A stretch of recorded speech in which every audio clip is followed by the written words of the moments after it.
Good afternoon, everyone. I'd like to call to order this meeting of the Tax Increment Finance Joint Review Board. Hillary, are you calling the roll? Or is someone calling the roll?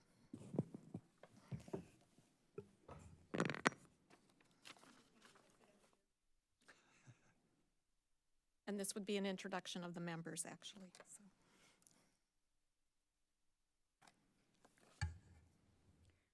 Jennifer Ivory Tatum. En route.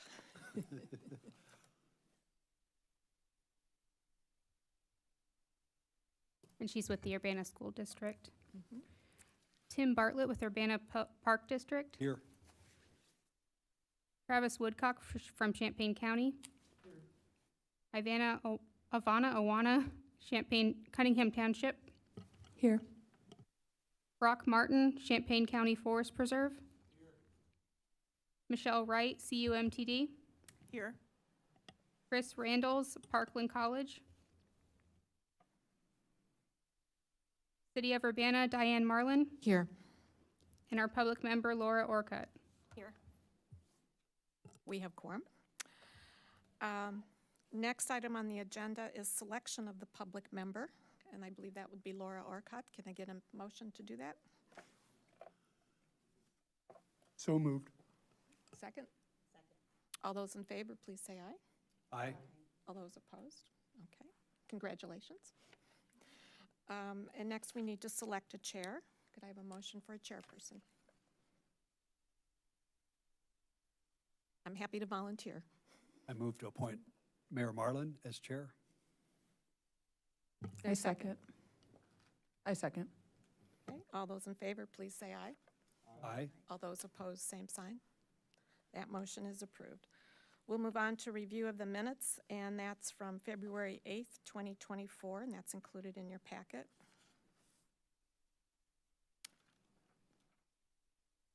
Is there a motion for approval? Move to approve the February 8th, 2024 minutes. There's second. Second. Seconded by Dr. Ivory Tatum. All those in favor, please say aye. Aye. Opposed? That motion passes. Next item is public comment. Does anyone wish to address this joint review board for the TIF district? Seeing no comments, we'll move on to the overview of TIF activities and projects, the TIF report, and that'll be made by Will Kolchowski. All right, good afternoon. Thank you everyone for being here. Make sure your mic's on. I know. I know a couple of you. For the folks that you don't know me, my name is Will Kolchowski. I'm the Senior Management Analyst and Assistant to the City Administrator at the City of Urbana. We have a couple staff vacancies in the Economic Development Division, so this past year it's really been a team effort as far as TIF management and enterprise zone management goes. So a lot of the work that you'll see today has really only been done from the help of Mike McMahon, who's been helping on a contractual basis, and Hillary, especially with the enterprise zone. So there's a lot of, I get the pleasure of doing the presentation, but a lot of the work that made all this happen happened by other folks. So if you have a very particular question, I'll do the best that I can to answer, but you might get an answer from somebody else. And I would point out Hillary Ortiz is a member of the Community Development Services Department and has done a lot of the work in helping prepare this today. So the presentation that we have here, well, the TIF reports are for the fiscal year, FY24. So that's the year that ended in at the end of June. I'll talk a little bit about some year-to-date activity for this fiscal year, just because we've had a lot happen, and I think it's good to talk about. They're fun, exciting projects, so they're worthwhile talking about. But a lot of the data that we'll see on the front half of the presentation will just be things that happened in the previous fiscal year. So we like to start just with the basics of TIF, for the folks, the public, or who might not be aware, but the TIF is a tax increment financing district where the increment from new development is, in short, used to incentivize development but for that increment or that incentive would not occur. And the life of a TIF is 23 years. We try to use that increment to advance the goals of the redevelopment project plan to achieve higher property tax values in a nutshell. You could take a whole course on this, but this is the TIF as a whole. So we'll kind of move on to a brief overview of the TIF reports that were in your packet, starting with TIF 4. So you'll see TIF 4 expires on December 31st of this year. I put an asterisk there, and we'll talk about that at the end of today's presentation. But you'll see the beginning balance, the revenues and expenditures, and the ending balance. And I'll touch on this again, but some of the ending balance, there's some infrastructure projects that we're undertaking in the TIF. So, those have some commitments that we expect to be several $1 million. So we have some planned programming for that and that fund balance for projects that are underway in the current fiscal year. So moving on to a couple projects or activities that are undertaken in TIF 4 is we have, and there's an IGA between the city, or the TIF, and the Park District to reimburse for improvements to parks. This is Carl Park, which is not in the TIF. It's just a nice picture, but as we have part of the IGA for between the city and the Park Districts, we'll reimburse improvements to the park, and that's an annual basis. Similarly, we have an agreement with the Urbana School District for vocational training, which is one of the goals of the TIF, or of any TIF, is for economic development, and we paid that. The last year was a little over $200,000 for that. Some other quick highlights that we have in the TIF, there's some personnel services and marketing and promotional service that we have. And then you'll see $162,000 for sidewalk and pavement patching improvements. A lot of that was in the planning. In this current fiscal year, we have about $2 million of infrastructure improvements focusing on sidewalks, on lighting, some patching, as well as a capital improvement project for Perkins and Cunningham Road. So didn't happen this previous fiscal year, but those are infrastructure projects that are underway. And that's something we've been trying to do with the potential end of TIF 4 is to, and with having a healthy fund balance, is to fund some of the more expensive infrastructure projects that we can. Moving on to Central TIF. The Central TIF expires at the end of 2040. So it's a newer TIF. You'll see the beginning balance, the revenues, which are not quite as large, but given its youth is pretty impressive, and expenditures and the end balance as well. And this project and this TIF as well, and Central TIF is the red TIF. The yellow TIF is TIF 2 that has expired. But in the Central TIF, there are some other projects that we expect to be relatively expensive, or potential projects that may be expensive on the horizon as it relates to site demolition and site preparation. And we'll get into that. Moving on to the projects in the Central TIF, we had a few signed grant programs that happened in the previous fiscal year. In our signage grant program, you can get a 50% reimbursement up to $3,000, depending on how much you spend. So you'll see the three here through Bowtie Games, and Kanto, and Grill 5.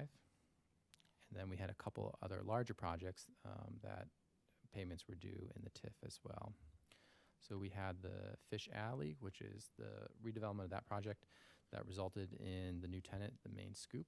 So that started in fiscal year 23, but last year there was the final payment under our redevelopment incentive program of $5,280. And our redevelopment incentive program, that's more of an administrative program where there's a whole bunch of criteria, and depending on how many boxes you check, you get a higher reimbursement rate up to $35,000 max. We also closed out a longer-term development agreement that we had at the Cohen Building. The original agreement, I believe, was for $500,000, and then we inked it early on in the TIF, and they did their final portion of that project, and they had a small payout the previous year of $20,750, and I think they spent a little over $300,000 total. I wrote the round number down, not the exact number down. So they didn't quite get all their possible reimbursement under the agreement, but that project's now closed out.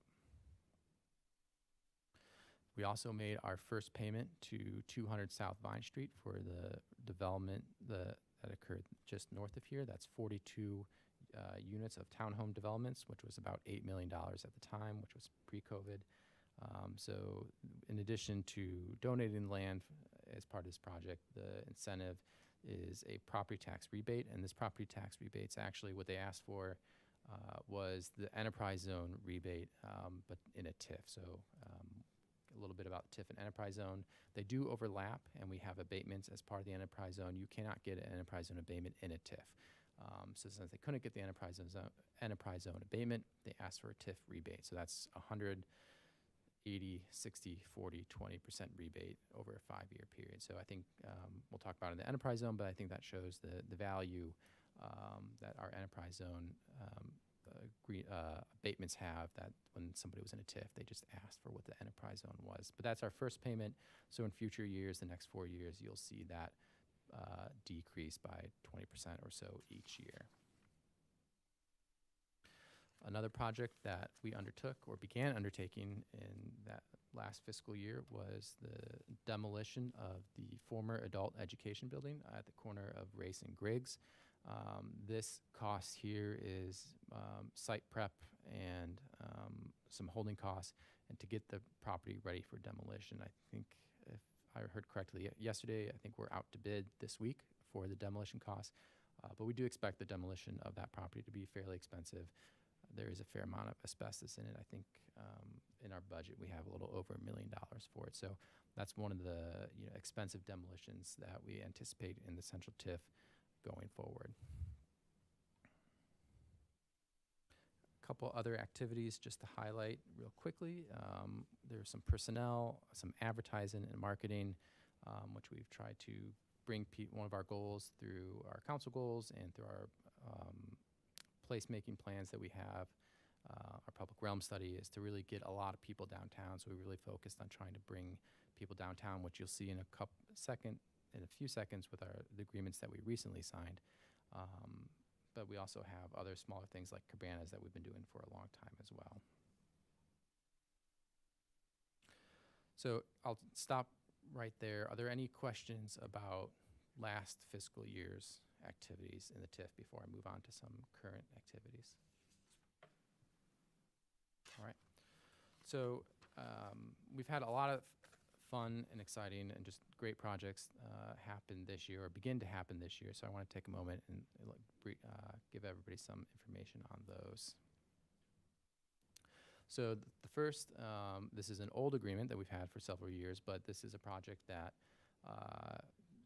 we believe will probably close this fiscal year, or that they'll open this fiscal year, is the Hotel Royer, which was originally a $5.5 million agreement for the renovation of the hotel into a 128 boutique hotel room, the hotel tapestry with a bar, and all the amenities go with it. The basis of that agreement that we really tried to get into that was that we wanted the end product to be extremely high quality.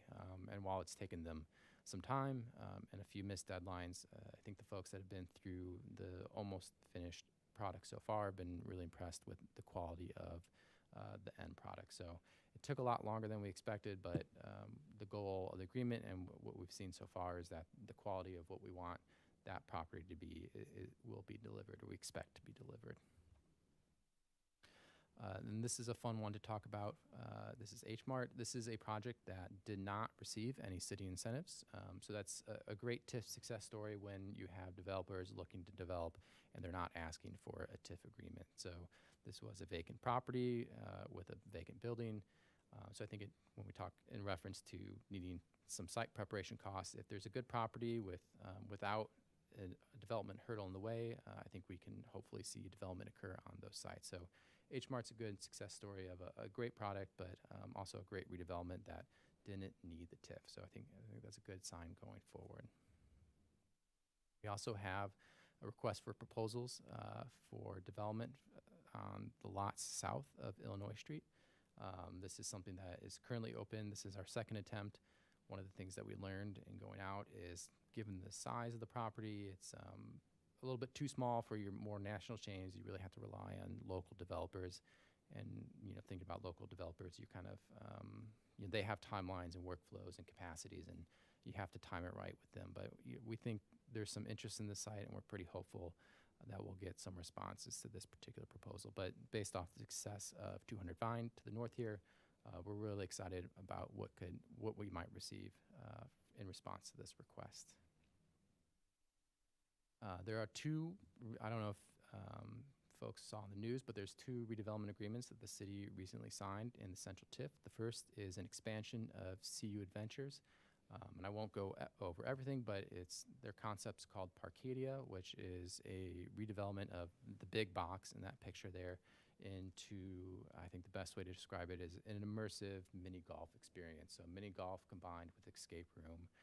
And if you've been in their escape room, you know all the craftsmanship and the entertainment value that it provides. So this is something that we're excited for. I think something that we're also excited from a technical TIF perspective is this is a performance-based agreement that we signed with them where they have to meet minimum thresholds of golfers and food and beverage sales to reach their full incentive value, which is $210,000 over 5 years. So this is a great project that we had in this fiscal year. We also have Fernie's High Horse on 118 and 120 South Race. And this will be a destination event space, and and we recently, at the same day, we had signed the same development agreement. This is also a performance-based agreement where they have to have a minimum number of food and beverage sales and events to meet their full incentive, which was $258,000. So relatively modest incentives, proportional to the total project cost that are performance-based, and plus great end products are something that we're really excited about what's happening in the TIF this year.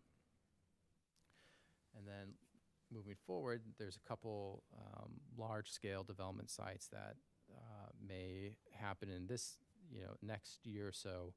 And those are the yellow stars here. You have the Civic Center site and the jail site, which are both large sites in our downtown area that can be suitable for redevelopment, although they would require demolition. So those are going to be potentially expensive demolitions, which the TIF will probably need to help subsidize to get the end product that we want. But especially with the TIF 4 and a healthy fund balance, we do have the option to port funds into the central TIF to help these key sites get developed. On this slide, I also added a couple green stars for projects that are currently underway in various different stages. You'll have the County Plaza redevelopment, which the county offices should be moving into fairly shortly. I put a little star over Black Dog, which should have Black Dog back in there at some point. There's a site for the school district, and then you'll see H Mart, CU Adventures, the new coffee shop in the corner of a really small and difficult property to redevelop. And then you'll have the Yards, which is the new food hall concept by the Smith Burger folks. So those are, if you'll see here, there's a lot of great things happening along Broadway on the north side of Urbana, and there's a couple big sites where we can keep that momentum going forward. And that kind of leads us to the last topic, which is the tentative TIF 4 extension. So the TIF 4 is near about 23 years old, but TIFs can be extended for 10 years. And the process for that is the city would request that from the state legislator, and they would put that into an annual TIF bill where TIFs are extended. As part of that process, we would need letters of support from our taxing bodies. So that's something that we plan on reaching out to you in the near term, just because the spring legislative session will close before we know it. And we had a lot of internal questions about whether or not we should close the TIF or extend the TIF. And there's a couple of reasons why we would like to extend TIF 4. There's been a lot of success. Maybe not all the sites have been developed as successfully as TIF 2 was, but some of the sites that are still ripe for development, there's probably some site assembly and site development costs that the TIF could help with, which those tend to be more expensive. There's also, we've been really trying to focus on highway-oriented development north of the highway on Cunningham, so think Farm and Fleet and some of the vacant area around there. One of our strategies that we've had is to really, especially from a marketing perspective, lean into the Rantoul Sportsplex and try to get those visitors down to Urbana, this is the quickest shot. So we've been trying to get development to occur right around there. The TIF4 is also has a healthy fund balance, and it can hopefully support some of the key central TIF initiatives, such as those large and expensive demolitions. Those aren't cheap. Those are, you can't wait for increment when you do that. So since we have some funds, and I think that's a good use for those redevelopment funds, and I think based off some of the projects that we've seen in the Central TIF, CU Adventures, and the Fernies, what we really focused on is the entertainment and bringing people downtown, which hopefully will have positive effects on the Cunningham corridor as a whole, as we're bringing more people and more traffic into downtown. Since we do have a healthy fund balance, we probably don't need all of it. So if we extend the TIF, I think the idea is to distribute a portion of that fund balance as surplus to the taxing bodies on an annual basis. There's not a magic number of what that would be, but I think given the healthy amount, this is something that we can expect going forward, is that we probably don't need all the future increment every year absent a development. So if we don't get those large developments where we need the funds, I think the idea is to surplus some funds annually as appropriate. That is all I have. Questions for Will? Well, is it typical to have metrics associated to the TIFs, or is that relatively new, or just based on the developments? For the development agreements? Yeah. It's newer for the city. That's always a goal for redevelopment agreements. The healthier the TIF gets, the general philosophy should be that the TIF gets a little bit more and more stringent. So when a TIF is usually first created, there's a lot of blight, a lot of vacancy, not a lot of opportunity. You take the deals that you can get, but I think as there's more demand and development pressure, you can start to bake in more restrictions into the agreement. I would say right now we don't have a vacancy problem per se in Urbana. What we really want to try to do is utilize these funds to incentivize the intensity of development and activity. So that was a tool that we tried to use. So we try to use it as whenever we can as appropriate. And I would add the metrics also reflect our commitment to accountability for spending tax dollars. And that's something very important to the community as well. It's appreciated.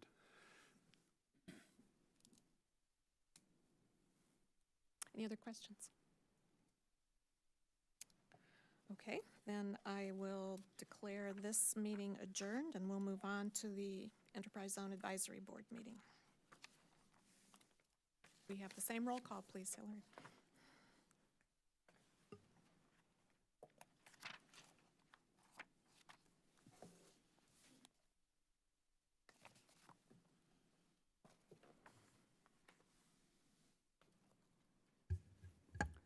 Jennifer Ivory Tatum with the Urbana School District. Here. Tim Bartlett from Urbana Park District. Here. Travis Woodcock, Champaign County. Here. Ivana Awana, Cunningham Township. Here. Brock Martin, Champaign County Forest Preserve. Here. Michelle Wright, CUMTD. Here. Mayor Diane Marlin with City of Urbana. Here. And Chris Randalls, Parkland College. Okay, we'll move on to review of the minutes from February 8th, 2024. Could I have a motion for approval?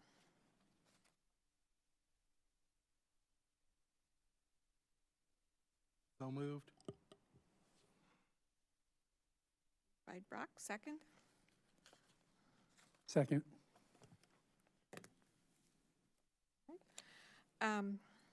Any discussion of the minutes? Do you see anything that needs to be corrected?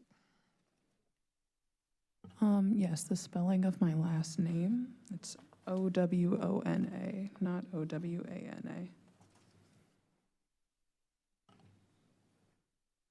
We'll correct that spelling. Thanks. All right, all those in favor, please say aye. Aye. All those opposed? That motion passes. We'll move on to public input. Does anyone wish to address the Enterprise Zone Advisory Board?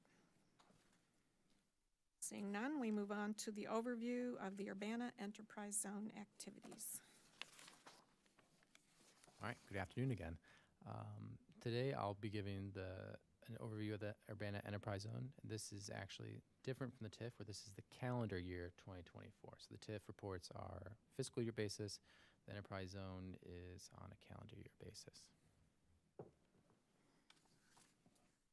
So who is the Enterprise Zone? It's a little bit different from the TIF.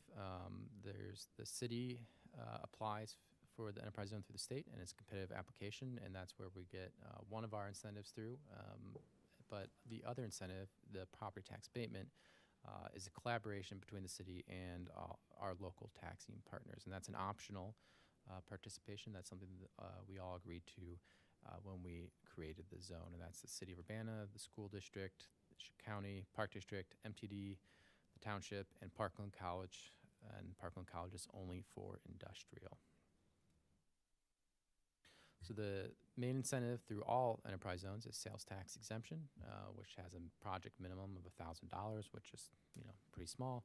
But then we have the property tax abatement, and you kind of see the program requirements here. It's for commercial or industrial projects and residential. They're mostly the same. Slightly higher project costs for commercial, and then a little bit of restrictions on what type of residential as far as on the residential side. I will say, I think the something that I've learned, and I think going through talking to other communities is the strength of participation through all of our taxing bodies on the abatement side is relatively unique on the state. There are other folks who do it. I think we were pretty close to being the first. And as some folks have seen the power of the tools that we've offered, I think I've seen at least one other place kind of mimic what we offer and got some more local buy-in. So I think we have a great program as far as the property tax abatement goes and the enterprise zone goes on a statewide basis, where we've had a lot of success with it, and we'll get into that in the next few slides. So you'll just see the abatement schedules here for the 5-year term for most projects. For commercial or industrial projects, if you reach a certain amount of job growth, you can get additional years of abatement at 100%. So thinking about the enterprise zone as a whole, there was 55 projects, 4 commercial and 51 residential for $21 million. And this is relatively on par with previous years. In the report, it's figure 1, where you'll kind of see a multi-year historical analysis. We had 4 commercial projects in the past year. The projects that we signed the agreements for started Sea Adventures at Time and Space and the Fernies at Ray Street. There's also a self-storage building on Colorado and an addition up on Pega Drive. I've only ever read that, so I hope I pronounced that correctly. And those projects had 28 new and retained jobs. Going to the residential side, there was 51 new projects and 17 that were a total project cost of $17.24 million, which is comparable to the past 4 years, where we've had between 50 and 60, a little bit down on the number, but the value is up. You'll see the numbers by subdivision there. And then you can kind of see the map, although there's been so many where most of the dots overlap. I think all to date, we've had 321 units of single-family residential development, which is, I think, a great number. And we'll go over a couple slides. But we're starting to reach the point where we're slowly running out of residential lots. I think we have a little, last count, 240 easily or already subdivided lots for development. So we've had a lot of success the past years, but if we keep building 50 to 60 lots a year, we're going to run out of lots fairly soon. So you'll see a couple aerials, and this aerial is a year old, so it's already out of date, especially on Melissa Lane. But you'll see this is South Ridge, where, at the start of the enterprise zone and where we are last year. So the lots are filling up slowly but surely. And you'll see the same thing in all. I won't bore you with every single aerial, but you can see the same thing in Stone Creek as well, where the lots are getting built upon. And this is my favorite chart, and I think it shows the success of the enterprise zone project, or the program as a whole, and the value that it's added to the city and all the taxing bodies. So it's hard to there's a lot of numbers on there by year and base value, but the gist of it is there's in the enterprise zone we've added net $53 million of assessed value, which is $109 million of fair market value. And that the result of that is once all the abatements go away, is $5.5 million in property taxes. So you break that down, that's about $3 million to the schools, $700,000-ish to the city and the park district, $500,000 to the county through the various levies, and then the MTD and township, I think, are about $175,000, and Parkland is about $250,000. So that's some real money to our taxing bodies that we've seen as a result of this program. So I think it's been a tremendous success to date, and we've had a lot of our lots built upon. But slowly but surely, we're running out of those easily developable lots. And we have a discussion about kind of next steps forward on the next part of the agenda, so I'll stop there. Any questions on the activity in the enterprise zone? I don't have a question, obviously, because I run the program, but I did want to draw your attention to page 1 of the enterprise zone report that accompanies this slideshow. There is a correction that was brought to my attention after posting this publicly.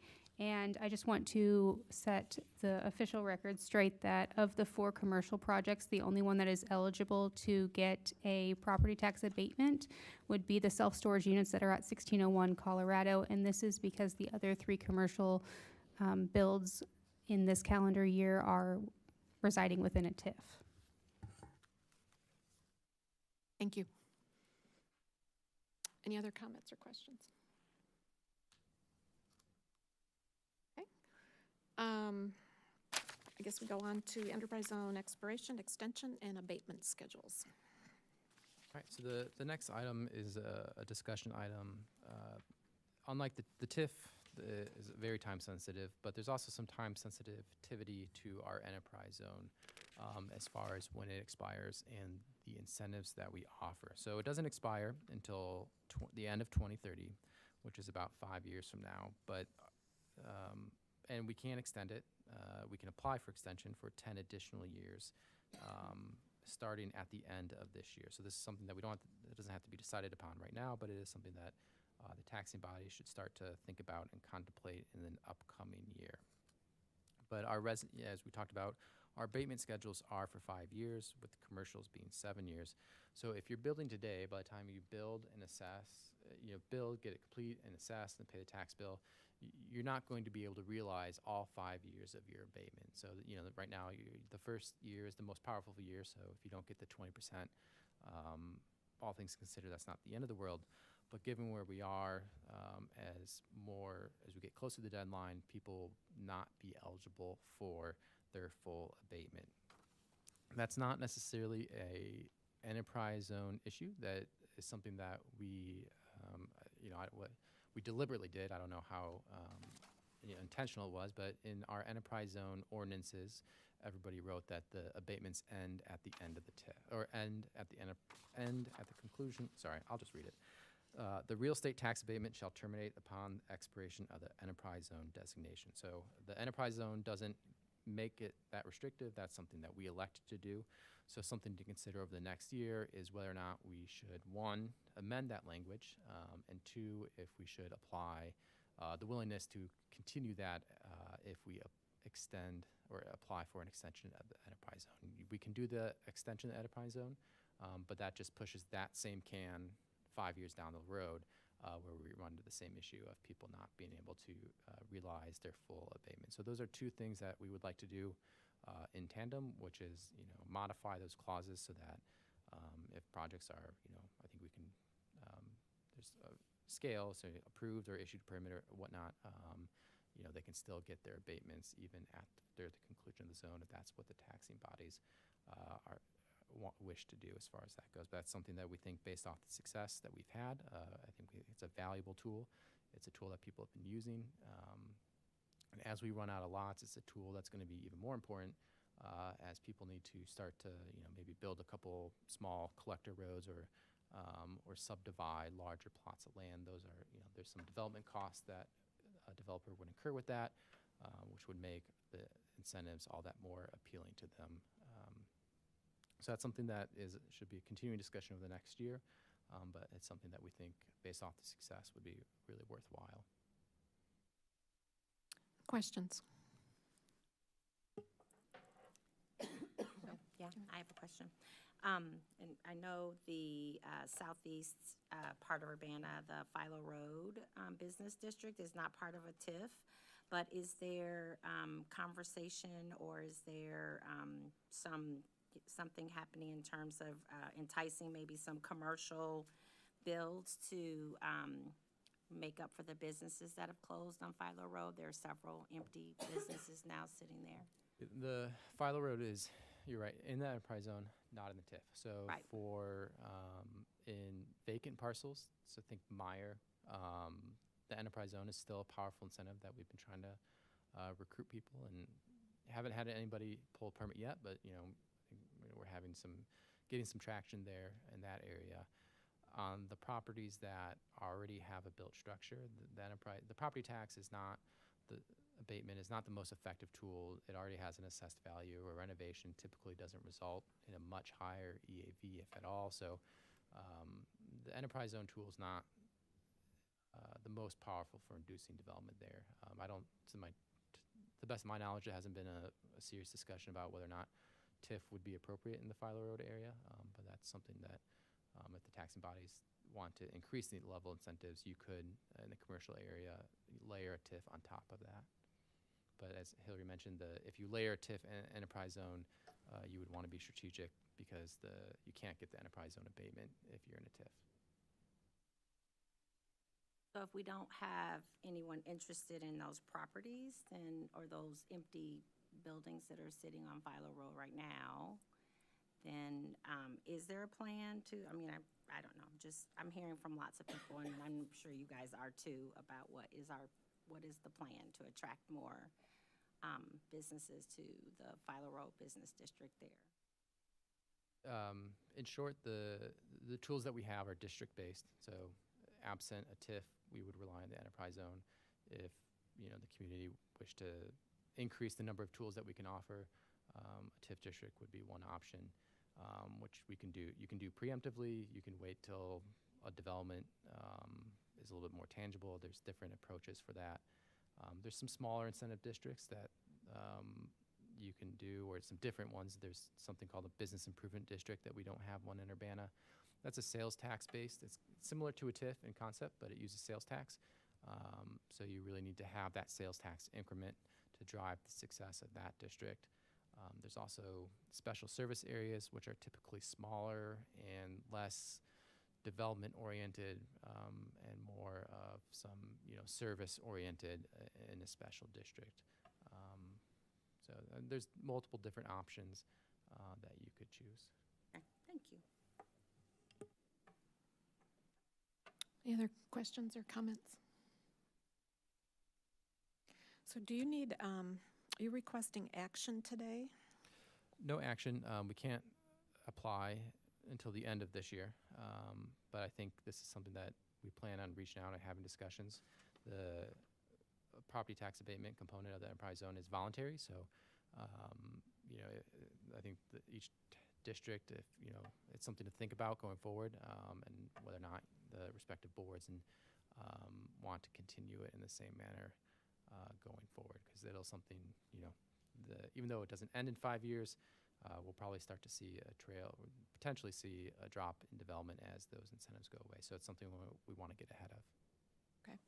And I would just point out on the final page of the enterprise zone packet, there's the discussion page, and the two topics that Will just described are under item E. And if you wanted to go back to your respective boards, start that discussion, those are the two general themes that we need to address. And I'm sure we could arrange for a presentation to boards in the future anyway, so that when you're ready to start talking about that.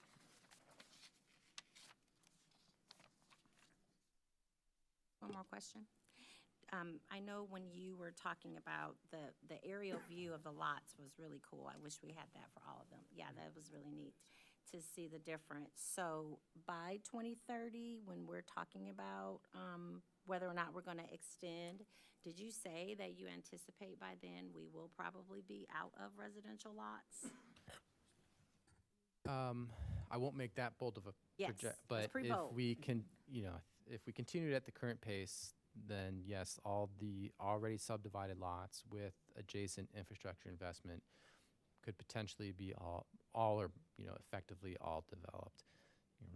You have market prices, and as there's less lots, prices go up, and that might be more than the market's willing to bear, and all that. But it's not unreasonable to expect that we'll have a very small number of lots at that point in time, which then have an incentive to help a developer know that he can sell the lots as he or she or they take that upfront cost of developing the land. I think is going to be more important going forward after that.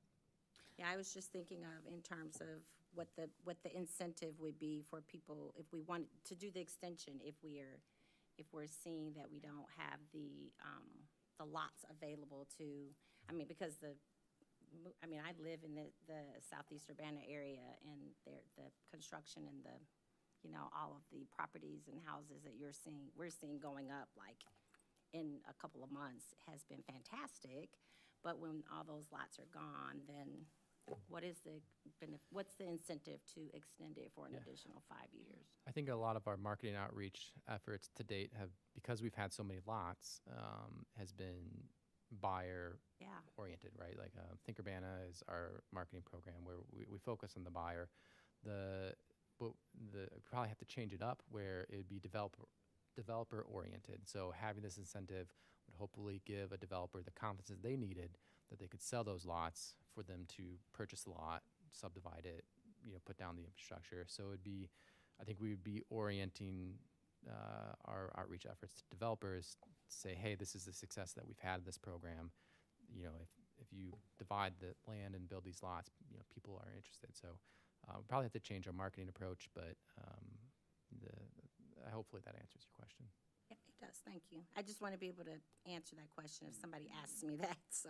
Hey, Will, can you go to this, the next slide, the one that shows Stone Creek? So as I understand it, not all the land in Stone Creek that could be developed has been platted. Is that right? Yeah. There's opportunity there for more. Yeah, you can see a couple of the bigger squares here. There's a couple tracks west of High Cross. You'll see the old Menard signs between Riggs and Walmart. So there are some large tracts of land that are developable that have the arterial streets to them. So they're not totally greenfield developments. They're still in some ways infill. And so it's there is land that somebody could divide and make lots. What we saw after the U of I acquired or was given the golf course, the 100 or so lots that had been in Stone Creek for years and years were all sold within a couple of years. So they're all gone, over 100 lots, Yeah, Which they're all was- gone, yeah. which was great. So that's what we're seeing the results of now. So, but there is some land in Stone Creek that is yet available. And Behringer, but this has all been great. Any other questions? Comments? If you were interested in looking at the befores and afters of the aerial views, on the previous slide that we were just looking at, it does have the link that you can go to our GIS website, and you can just type it in by address specific or just a parcel number, whatever you're specifically looking for. There are search engines on there, and it can give you the aerial view based on the layers.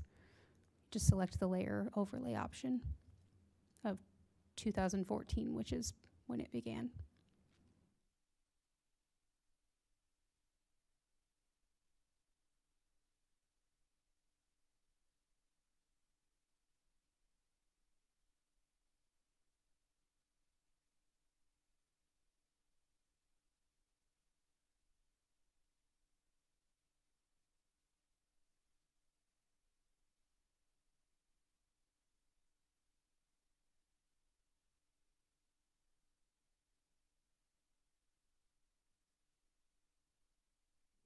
you should add one for 2024 because it's even really different from that now, so.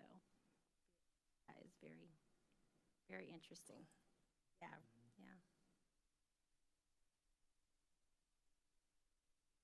Yes, yep.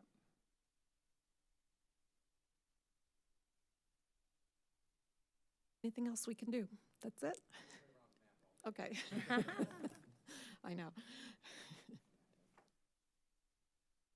Well, thank you all for being here. I just, this will be my last time chairing these meetings, and I just wanted to say thank you for continued collaboration and our relationship. It's you know, we're seeing the results. It takes some while to get traction, but we're seeing the results. And I have to say, right after I was elected, it was either 2017 or maybe early 2018, there was a enterprise zone meeting held here in Champaign.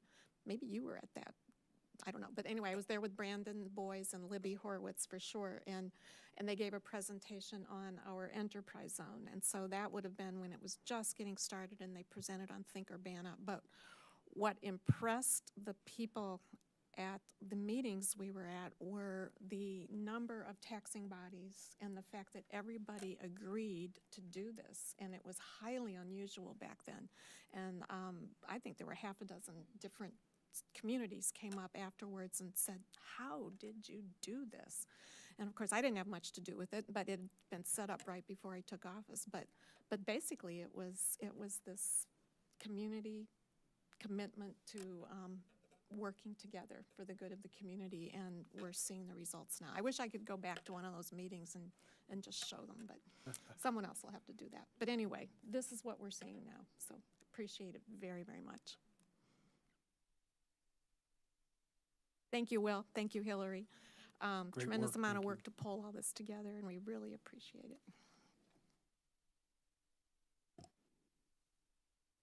Do you have to officially adjourn, or do we do that? Adjourned.